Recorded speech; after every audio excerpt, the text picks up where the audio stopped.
بسم اللہ الرحمن الرحیم والحمد للہ رب العالمین والصلاة والسلام علی سید المرسلین وعلی آلہ وصحبہ اجمعین، اما بعد۔ محترم ناظرین کرام، احکام دین کا پروگرام پیش خدمت ہے۔ آپ کے سوالات اور ہماری جانب سے ان کے جواب کتاب و سنت کی روشنی میں احکام دین کے پروگرام میں پیش کر رہا ہوں۔ آپ کے سوالات میں سے آج ہم جو پیش کرنا چاہتے ہیں وہ یہ ہے کہ ہمارے بھائی نے پوچھا ہے کہ ایسی مسجد جس میں ایک امام صاحب ہیں اور ہم ان کے پیچھے نماز پڑھنا پسند نہیں کرتے ہیں،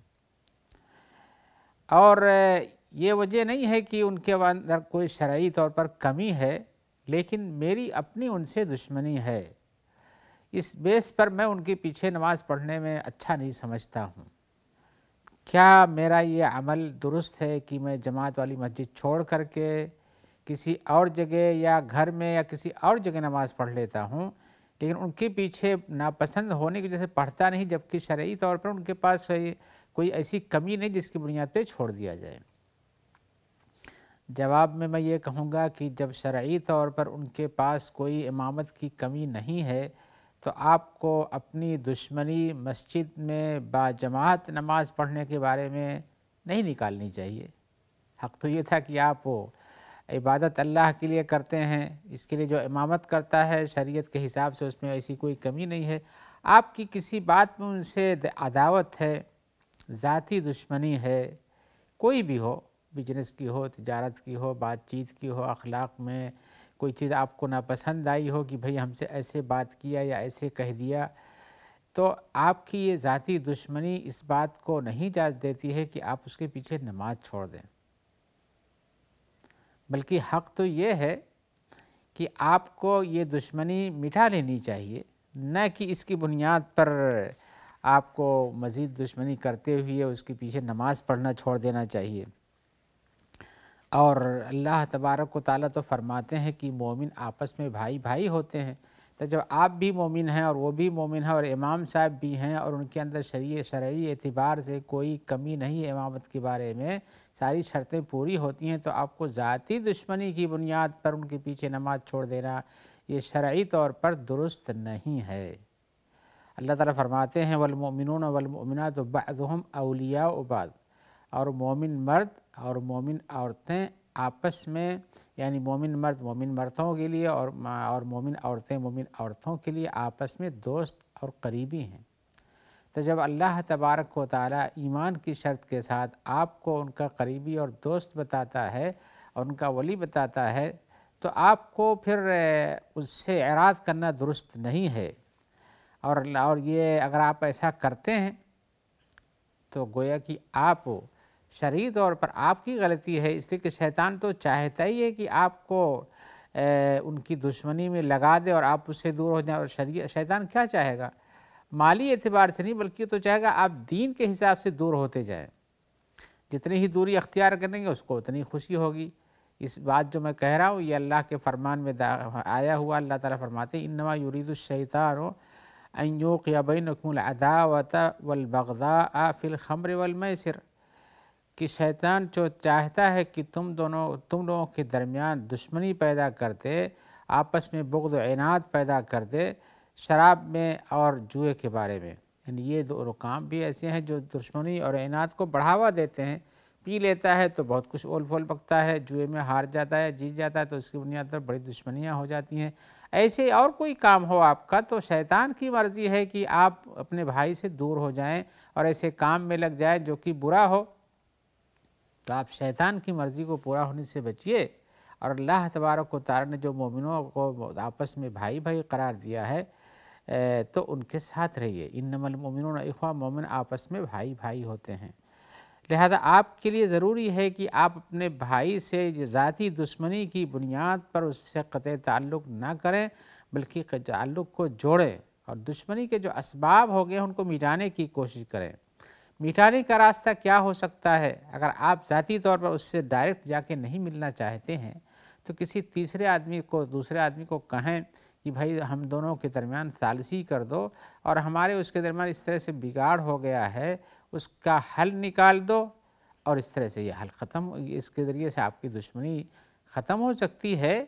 آپ ذاتی طور پر بھی بھائیوں کو مل کے رہنا چاہیے، لیکن آپ تو اس سے بھی 2 قدم آگے بڑھ گئے، نماز پڑھنا چھوڑ دیے، تو یہ مناسب نہیں ہے۔ اور یہ بات کہ آپ اگر خود جائیں اور اس سے کہیں کہ بھائی آپ نے ہم کو یہ بات کہہ دی تھی جس سے مجھے تکلیف ہو گئی تھی، یا کہ ہماری کسی بات سے آپ کو تکلیف ہو گئی تھی اور آپ نے ہم سے دوری اختیار کر لی، یہ دوری بہتر نہیں ہے، یہ ایمان کا تقاضا نہیں ہے، لہذا ہمیں اس کو مٹا دینا چاہیے اور آپس میں قریب رہنا چاہیے، تو ہو سکتا ہے کہ آپ کی اس بات کو سن کر کے آپ کا بھائی اور اس کا دل خود ہی پسیج جائے، اور وہ آپ کے اس دشمنی کو یا آپ اس کی دشمنی کو جو اپنے دل میں رکھے ہوئے ہیں اس کو مٹا دیں اور پھر بھائی بھائی بن جائیں۔ تو یہ تو بذات خود ایک کام ہے کہ بھائی بھائی سے ساتھ دشمنی نہیں کرنا چاہیے۔ ایک مومن بھائی ہے، دوسرے مومن بھائی کا دوست ہوتا ہے، اس پر ظلم نہیں کرتا، تحقیر نہیں کرتا، اس کا ساتھ دیتا ہے، اور اگر کبھی کوئی ناچاقی کسی بیس پہ ہو جاتی ہے تو اس کو جلدی ختم کرتا ہے، اور ایک مومن کو دوسرے مومن بھائی سے 3 دن سے زیادہ دوری اختیار بھی کر کے نہیں رہنا چاہیے۔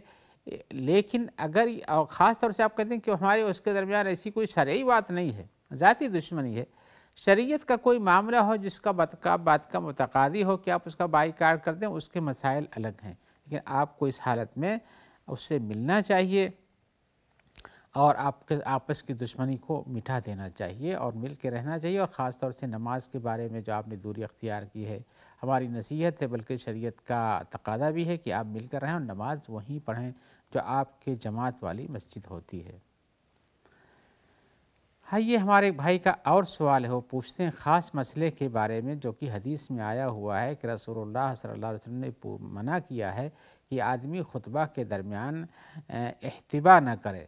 احتبا کہتے ہیں عربی زبان میں کہ آدمی جیسے بیٹھتا ہے تو اپنے اور اس کے بعد پیروں کو ایسے کھڑا رکھے، اور یہ پیر کھڑا رہے اور یہ پیر ادھر زمین پہ رہیں گے اور ایسے بیٹھے گا، تو اس حالت میں کہتے ہیں کہ شرمگاہ کھل جانے کا امکان ہے۔ تو لیکن ہمارے بھائی کا سوال یہ ہے کہ یہ اس طرح سے بیٹھنا منع ہے خطبے کی حالت میں، یا خطبے سے پہلے یا بعد میں، یا مطلقاً منع ہے اس طرح سے؟ تو کہ احتبا کی شکل جس میں انسان بیٹھتا ہے اور اس کے دونوں پیر یہاں رہتے ہیں، اس کے بعد یہ گھٹنا جو ہے ایسے مڑا رہتا ہے، اس کے بعد اس کی چوتڑ اس کے بیٹھنے کی جگہ اپنی زمین پر جیسے بیٹھتا ہے ویسا بیٹھتا ہے۔ تو جواباً یہ عرض ہے کہ حقیقتاً احتبا منع ہے، یعنی اس طرح سے بیٹھنا جس میں شکل ہے کہ آدمی زمین پہ اپنا بیٹھا ہوا ہے اور دونوں پیروں کو کھڑا کیا ہوا ہے اور پھر گھٹنے سے پیر مڑ کر کے سامنے جیسے بیٹھتے ہیں۔ اب میں اس کی مثال نہیں تھا کس کا کون سے کیسے بیٹھتے ہیں، لیکن اس سے منع کیا گیا ہے۔ لیکن یہ منع عام حالات میں بھی ہے اور خطبے کی حالات میں بھی ہے، لیکن اس منع کرنے کی وجہ کیا ہے؟ اگر آپ کو وجہ کا پتہ چل جائے تو آپ کہیں گے کہ جب ایسی صورتحال ہو تو منع ہے، اور جب ایسی صورتحال نہ ہو تو منع نہیں ہے۔ وجہ یہ ہے کہ جب آدمی اندر کوئی کپڑا نہ پہنے ہوئے ہو اور اپنا صرف اوپر کا کپڑا پہنے ہو، تو اوپر کے کپڑے سے بھی نیچے تک ہو تو سطر ڈھک جاتا ہے چلتے پھرتے حالت میں، لیکن اس بیٹھنے کی شکل میں سطر کھلنے کا امکان بہت قوی ہے، اس لیے کہ اوپر کا کپڑا گھٹنوں کے اوپر رہتا ہے اور نیچے کپڑا زمین پہ ہو جاتا ہے۔ تو آپ نے اس حالت سے منع کیا تھا۔ کچھ لوگ بیٹھتے ہیں اور بیٹھتے تھے پہلے بھی کہ جب آئے زیادہ اطمینان ہوا تو بیٹھے اور دونوں ہاتھوں کو گھٹنوں کے ساتھ آگے جوڑ لیا پنڈلیوں سے پہلے، اور اس کے بعد آرام سے ایسے بیٹھ گئے، لیکن اس آرام سے بیٹھنے میں شرمگاہ کھلنے کا امکان قوی ہو جاتا، تو آپ نے روکا کہ خطبے کی حالت میں اس طرح نہیں بیٹھو۔ خطبے کی حالت میں بیٹھنے میں یہ کم از کم یہ ہے کہ اگر آگے کے لوگ مڑ کے دیکھیں یا خطیب دیکھیں تو شرمگاہ نظر آ سکتی ہے، تو آپ نے اس سے منع کیا تھا۔ لیکن علت جو منع کرنے کی ہے وہ کھلنا ہے، بے پردگی ہو جانا ہے۔ لیکن اگر آدمی کپڑا پہنے ہوئے ہے اندر سے اور گرچہ کی اس حالت میں بیٹھا ہے تب بھی اس کا سطر ڈھکا رہتا ہے، تو پھر یہ ممانعت کی وجہ ختم ہو جاتی ہے۔ لہذا چاہے خطبے کے پہلے بیٹھے، چاہے خطبے کے بعد بیٹھے، چاہے خطبے کی حالت میں بیٹھے، جب اس کے بیٹھنے کے ساتھ اس کا ازار نہیں کھلتا ہے، یا ایسا کپڑا جس سے سروال پہنے ہوئے ہے، پیجامہ پہنے ہوئے ہے، یا اس قسم کی کوئی چیز پہنے جس سے ان کا ڈھکا رہتا ہے، تو پھر اس کے بیٹھنے میں منع نہیں کیا جا سکتا ہے، گرچہ کہ مستثنی کے خطبے کی حالت میں جب آپ نے روکا ہے تو ایسا نہ بیٹھا جائے، لیکن یہ ہے کہ جو علت ہے اگر وہ علت مدفوع ہو جائے، نہ رہے، تو بیٹھنے کے لیے روکا نہیں جا سکتا، کوئی چاہے تو بیٹھ سکتا ہے، اس کے اپنے حالات پر ہے۔ لہذا اس میں یہ حالت خطبہ ہو یا خطبہ کے علاوہ آپ کسی مجلس کے اندر بیٹھے ہوئے ہوں اور آپ کے سامنے بھی افراد بیٹھے ہوں، پیچھے بھی بیٹھے ہوں اور آپ اس پوزیشن میں بیٹھیں تو وہاں بھی احتمال ہے کھلنے کا، لہذا یہ پوزیشن کسی بھی جگہ جہاں احتمال ہے صدر کھل جانے کا وہاں نہیں بیٹھنا چاہیے اس طرح سے، چاہے خطبہ ہو چاہے غیر خطبہ ہو، اور خاص طور سے خطبے میں جس میں ممانعت آئی ہے وہاں تو اور بھی نہیں کرنا چاہیے اور دوسری حالت میں بھی نہیں کرنا چاہیے، لیکن اگر یہ احتمال، یہ سبب، یہ علت جو صدر کھل جانے کی ہے، آپ کے محتوی کی شکل میں یا احتبا کی شکل میں اسے پیر سے پکڑ کے بیٹھتے ہوں اور دونوں ٹخنے آپ کے گھٹنے کھڑے رہتے ہوں اور ٹخنے کے پاس یا اس کے اوپر یا نیچے سے پیر پکڑتے ہوں، یا کچھ لوگ ہوتا ہے بعض ملکوں میں اس کے لیے پٹا بندھا رہتا ہے، پٹا پیٹھ میں ڈال کر کے پیروں میں لگا کے آرام سے بیٹھیں جیسے کہ کوئی آرام کرسی میں رہتا ہے،